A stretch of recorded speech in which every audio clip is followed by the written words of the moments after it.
Hello வணக்கம். கலையின் காமெடியில் இன்று கதையில் காமெடி. ஒரு பெரிய கடல். அந்த கடலுக்கு நடுவில் ஒரு பிரம்மாண்டமான ராட்சச கப்பல். அதனோட என்ஜின் பழுதடைஞ்சு போச்சு. அதனால் அது அப்படியே நடுக்கடலில் நிற்குது. யாரோ செக் பண்ணி பார்க்குறாங்க, ட்ரை பண்ணுறாங்க. ஆனால் அந்த என்ஜின் ஸ்டார்ட் ஆகவே இல்லை. சரின்னு ஒரு 30 வருஷத்துக்கு எக்ஸ்பீரியன்ஸ் இல்லை ஒரு மெக்கானிக்கல் இன்ஜினியரை கூப்பிட்டு வராங்க. அவரை வேலைக்கு வச்சு அந்த என்ஜினை சரி பண்ண சொல்கிறாங்க. அவரும் வந்தார். அந்த என்ஜினை ஃபுல்லாக மேலேருந்து கீழே வரைக்கும் எல்லாத்தையும் கவனமாக செக் பண்ணார். எல்லாத்தையும் பார்த்துட்டு அந்த என்ஜினியர் அவரோட பேக்கில் ஒரு சின்ன சுத்தியல் வச்சுருந்தார். அதை எடுத்தார். மெதுவாக அதை எடுத்து அந்த என்ஜினில் எங்கேயோ ஒரு பார்ட்டில் மெதுவாக டக்கு டக்குன்னு ஒரு 2 தட்டு தட்டினார். அவ்வளோதான், என்ஜினு ஓட ஆரம்பிச்சிச்சு. கப்பலும் கிளம்ப ஆரம்பிச்சிச்சு.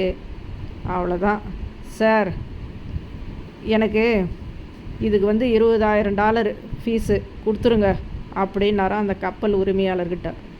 அவர் ஷாக் ஆகிட்டாராம். என்னையா நீ $20,000 கேட்குற? ஏதோ துண்டு சுத்தியில் வச்சு டொக்கு டொக்குன்னு அது ஸ்டார்ட் ஆகிடுச்சு.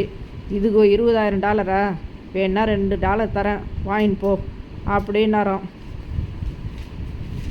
சார், நீங்கள் பேசுகிறதுலாம் அநியாயம். யாராலையும் சரி பண்ண முடியாமல் தானே இவ்வளோ நாள் அந்த கப்பல் நின்றுட்டு இருந்தது.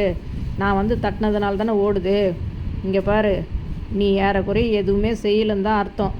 வேணா எங்களுக்கு ஒரு டீட்டெயிலாக ஒரு பில் கொடு பார்க்கலாம் அப்படின்னாராம். சரின்னு அவரும் பில் கொடுத்தாராம். சுத்தியலால் தட்டுவதற்கு $2. எங்கு தட்ட வேண்டும், எவ்வளவு தட்ட வேண்டும் என்பதை அறிந்து கொண்டு தட்டுவதற்கு $19,998. ஒருவரின் நிபுணத்துவம் மற்றும் அனுபவத்தை பாராட்டுவது முக்கியத்துவம் வாய்ந்தது. ஏனெனில் அவை நீண்ட நெடிய போராட்டங்கள், சோதனைகள் மற்றும் கண்ணீரின் முடிவுகளால் பெறப்பட்டது.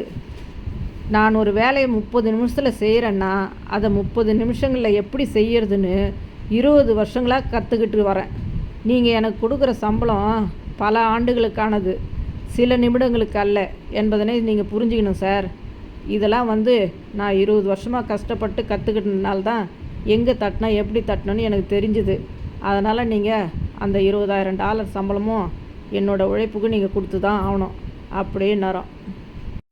பக்கெட்டில் சிக்கன் பிரியாணி வாங்கி சாப்பிட்டது தப்பாக போச்சு சகலை. அது வேலையை காட்டுது. இப்போது என்னாச்சு? நிற்காமல் போகிறப்ப தான் பக்கெட்டு ஏன் கொடுத்தானே இப்போ தான் புரியுது. கோடை விடுமுறைக்கு வசதியான வீட்டு பிள்ளைகள் ஊட்டியை பார்க்க போவாங்க. வசதி இல்லாத வீட்டு பசங்க பாட்டியை பார்க்க போகிறாங்க. அட ஆமாம்ல, சிரிச்சிட்டே இருங்க, சந்தோஷமாக இருங்க. மீண்டும் நாளை சந்திப்போம். நன்றி, வணக்கம்.